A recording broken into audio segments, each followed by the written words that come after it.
brings us back to the Christmas tree obelisk correlation. What about Washington, D.C. from above?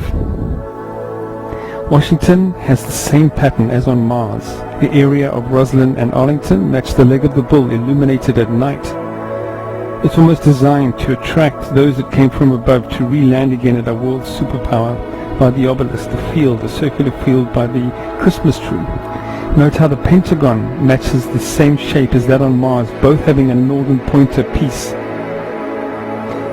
The obelisk has the Ra symbol beneath it. The $1 bill, if you overlay the two seals, isn't it amazing that you have the 3 stars above and the pyramid below? If one takes the Freemason interpretation of the first degree tracing board, their own document, and take the sun and the moon instead of the 2 stars I suggest are sunlight stars, you still have Washington, D.C. being depicted in the diagram. At the 15th of September, where we measure where the star is using a set square and dividers measuring 33 degrees of arc above the horizon. We have beams of light coming down from 3 ancient artifacts. In the Senma tomb, we have it on the first degree tracing board.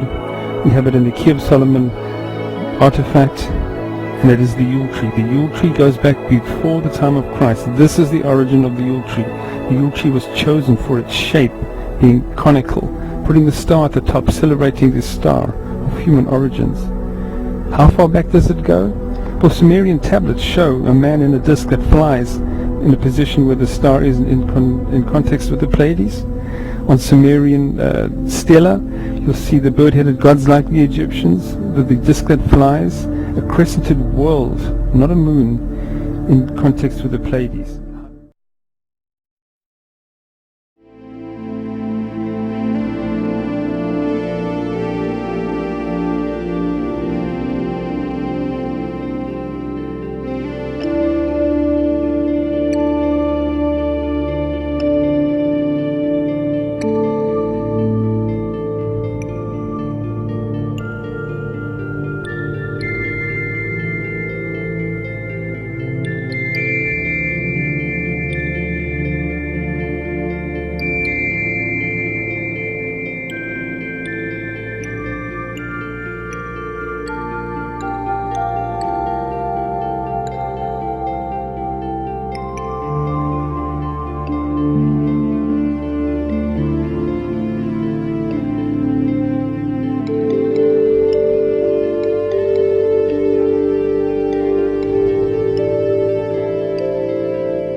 It went from there. We got talking about spirit worship.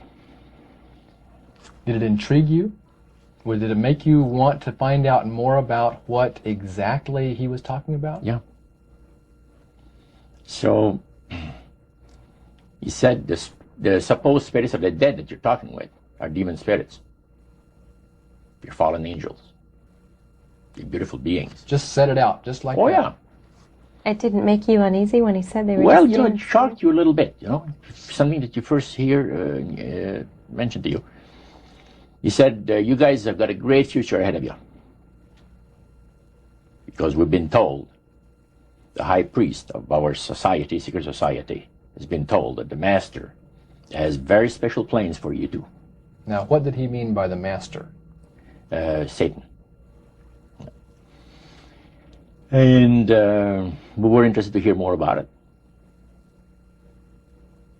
And he told us, he says, look, we worship spirits. We worship Lucifer and all his angels. They're just as beautiful as they did before they were cast out of heaven. He says there was a misunderstanding in the whole thing. He says among the inhabitants of the galaxies. And he says our master was misunderstood. And God did not bear with him like he does with people that make mistakes today. So we're in a warfare, good against evil. And we happen to be the evil ones, but we're not that bad. He says, I look at this business between the forces of good and evil. He says, you believe in one person believes in God, and everyone believes in Lucifer. It's like politics. So the great controversy is real. And you've heard someone talk about it that's on the other side. And to these people, they are sold to the fact that Christ will not return to this planet with power and great glory. He's going to abdicate all claims to the planet, because the high priest once said that Christ will abdicate all claim to the planet because he knows that it is lawfully and rightfully Satan's.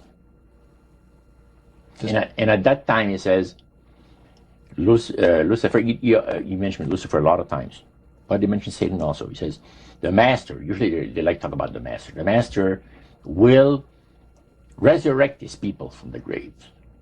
Now, George is telling you all this, or the high priest? George. Okay, when the evening wound down, and you're putting a cap on all that, you guys had consumed some alcohol. Yeah. And did you feel like that there was kind of a one-shot deal? You didn't know if it ever happened again? What happened after that? He said, no, I said, listen, guys. He said, I like to have you, says, meet some of our people. What about next week, Wednesday evening? I'll pick you up at your place, and you're invited to one of our services. Services? Like a church service? Yeah, something similar like that. It's a testimonial to the spirits, how the spirits have blessed your life. So, when we left there, I said to myself, this guy's half drunk. I'm not going to hear from him again, But it was true. Wednesday night came, he was there with his big Lincoln, step in, and we went to one of the most beautiful area of Montreal. And the place was a mansion. Now, a mansion is usually very large. We call this a small mansion. It was beautiful. Most beautiful place. Yeah. Roger, your friend George took you and Roland to this mansion where people worshipped the demons. What was it like there? What kind of people were there? Well, it was a big surprise for me, as I kind of made up in my mind an idea that they were going to be rough-looking characters. But as we entered the place, I was amazed to see that they were all very well-dressed, well-mannered, and that a lot of the people, as we were being introduced to people, were professionals, doctors, attorneys, a lot of business people. And see what they had? They had a praise session to the gods, which is the spirit counselors, which are in charge of legions of spirits, of demon spirits. And they talk about what the Lord of their lives has done for them. So what were your impressions the first time you went down into that worship room?